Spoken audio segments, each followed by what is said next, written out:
Good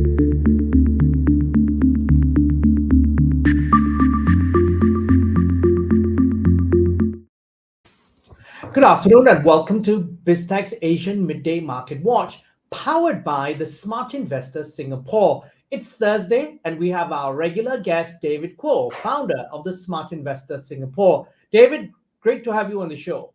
Selamat tengah hari, Brian. Selamat tengah hari. Now, I'm going to get back to you and get your insights, but first, I want to take a look at crypto markets and how regional stock markets are doing.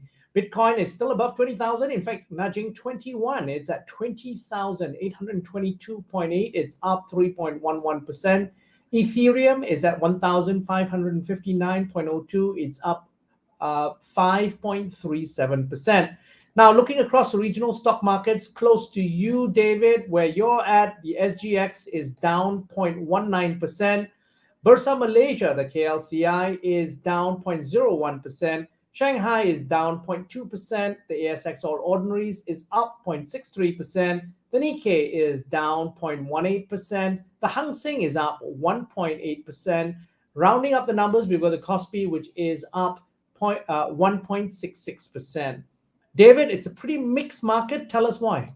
Well, it kind of looks like a flat market, doesn't it? So it's almost as flat as a paratha, or should it be a chapati? It really depends on what you prefer to eat. But it looks pretty flat at the moment, and it seems as though the Asian markets haven't quite followed on from the rally we saw in America.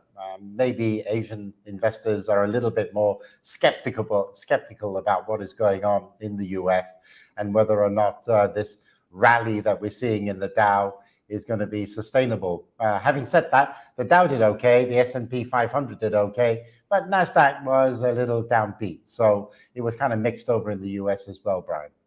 Now, I think one of the things, David, is perhaps we've got some numbers out of Korea and China this morning that weren't so pretty. Third quarter GDP grew 0.3% from the previous quarter in South Korea. Now, that's the slowest growth since the third quarter of 2021. And China's industrial profits for January to December fell 2.3% compared to a year ago. So perhaps some tempering of the optimism out of the US by relatively poor Asian data. Oh, absolutely. Yeah, pretty much a mixed bag. And I think those industrial profits in China are a little worrying because a lot of people are hoping that maybe China will be able to be the outlier. We know that the US and the European community are not doing particularly well. UK is definitely not doing very well, and they're hoping that maybe, just maybe, China will be able to come and save the day. But it looks as though China has problems of its own right now. It has a massive budget deficit, and it's got to look after its own economy. But I think what people are hoping is that maybe the Federal Reserve will take all of this on board and that it's seeing a slowdown in the global economy. And maybe, it might start to moderate its rate hikes, which is probably part of the reason why we're seeing bond yields over in the US coming down. I mean, it's down from about, the 10-year Treasury is down from about 4.2% to 4%, which means that people are out there buying bonds at the moment, hoping that the Federal Reserve will start to temper its rate increases. And we've also seen, the Dow sort of rising about 10% from its near-term lows. And people are saying it's probably safe to jump in the water now. But David, is this a realistic scenario here? Because from what the Fed have been messaging, that's kind of, and all the signals that they've been giving, that's contrary to what they've been basically signaling us. Well, exactly. And but having said that, there have been one or two Federal Reserve rate setters that have come out, Mary Daly being one of them, saying that there is a danger of over tightening, and people immediately jumped on that and said, if one of the Federal Reserve rate setters is breaking ranks at the moment, then maybe the Federal Reserve may not be as aggressive as a lot of people think in terms of their rate hikes. I think 75% basis points in November is almost a nailed on certainty. So it really depends what happens in December. And some people are looking across at the Bank of Canada and the Reserve Bank of Canada. And what they're saying is, oh, look, the Canadian Central Bank only increased it by 0.5%. So maybe, the Federal Reserve might do exactly the same. But let's not sort of compare apples with oranges. You can't sort of take a look at Canada and read across and say that is what is going to happen in the US. I mean, we can go the other way, have a look at what happened in Australia. I mean, they only increased interest rates moderately. And then lo and behold, when they had a look at the inflation numbers, it jumped from 6% to 7%. So that is part of the danger. The moment you stop taking the medicine, and I draw this analogy with people who are taking antibiotics, if you don't finish the course of antibiotics, that bacteria is going to come back. It's going to hit you pretty hard. So and that's a good analogy. Well, exactly. I mean, a lot of people, they have a 7-day course of antibiotics. They take it for about 2 or 3 days and they go, hey, look, I'm fine at the moment. So let's just flush those antibiotics down the toilet and I can go out and enjoy myself. Sure, you can do that. But the danger, of course, is if it does come back, then, of course, those antibiotics that you took, you're going to need an even stronger dose now because the other ones, the bacteria has actually sort of developed some kind of immunity. And that is something, that Jay Powell has always said. If you're going to do this, then you got to run the course.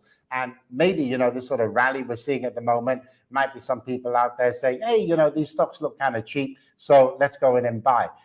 But be very selective about what you buy, because we saw the earnings seasons come out from the US. Some were good and some were not very good at all, Brian. Now, which brings me to my next question, David. We've seen this movie before in terms of high inflation and rising interest rates in our lifetimes. We're a little bit older than the average 20-plus-year-old. We've seen this before. How are emerging market companies coping with this at the moment in our region in particular? Okay, some are doing pretty well. I mean, if you have a look at 2 companies over in your part of the world, in Malaysia, we heard from Nestlé's, that seems to be doing okay. We also heard from Heineken, that sort of came out and kind of said, because Heineken, their parent company, said that Asia was doing okay, Heineken had to sort of come out and sort of say, ahead of our results coming up shortly, we're going to say that the results are going to be reasonably all right. So I think, we're getting a pretty mixed bag as to the kind of companies that are reporting and what they're actually sort of saying. We've heard from a few real estate investment trusts, REITs over here in Singapore, and they seem to be doing okay. They say they should be able to pass on their inflationary cost increases onto tenants. And so they're going to be able to sort of pass on rent increases over to tenants, and they're going to have to pay a little bit more. So it's going to be very, very selective. But I have to say that in one of my portfolios, I call it the Asian consumer portfolio, which is a bit of a misnomer because there's not actually sort of Asian companies in there. There's a lot of outside companies that are directly related to the Asian consumers. And out of the 20, 10 of them will be reporting this month. And out of the 10, I would say about 7 of them have come out with above average or above expectation results. So the likes of PepsiCo, Coca-Cola, they've been doing okay. Microsoft, on the other hand, hasn't been doing okay. And there are some, that are kind of on the fence. Procter & Gamble said it was okay, but let's be aware of inflationary pressures. So again, I stress, it really is a stock picker's market. You got to pick those stocks very carefully and be aware of whether or not those companies have got pricing power. In the case of Coke and Pepsi, they got pricing power. In the case of Abbott, they got pricing power. 3M, they got pricing power. So some have, some haven't. And the ones that haven't. Oh, by the way, there was also another one, fast retailing, that runs Uniqlo. I mean, they're saying their profits next year are going to be better than this year's profits. And you take a look at a company like Uniqlo, they probably make stuff that you and I can afford to buy reasonably well. And they make a good product. So consequently, they're kind of okay. And they also have pricing power, Brian. So I stress again, be very selective about the companies that you buy. David, as always, thank you very much for coming on the show. This is exactly, in fact, David, 2 years from your first guest appearance in our show. Thank you very much for your support and great insights. Thank you. Now, I'm Brian Fernandez, and we've been speaking to David Kuo, the founder of the Smart Investor out of Singapore, on BizTech's Asian Midday Market Watch, powered by the Smart Investor Singapore. I'm Brian Fernandez. This interview will be on our website, www.biztech.asia, as well as our social media platforms. It will also be on our syndication partners, TV stations, radio stations, and websites. Thanks again for tuning in.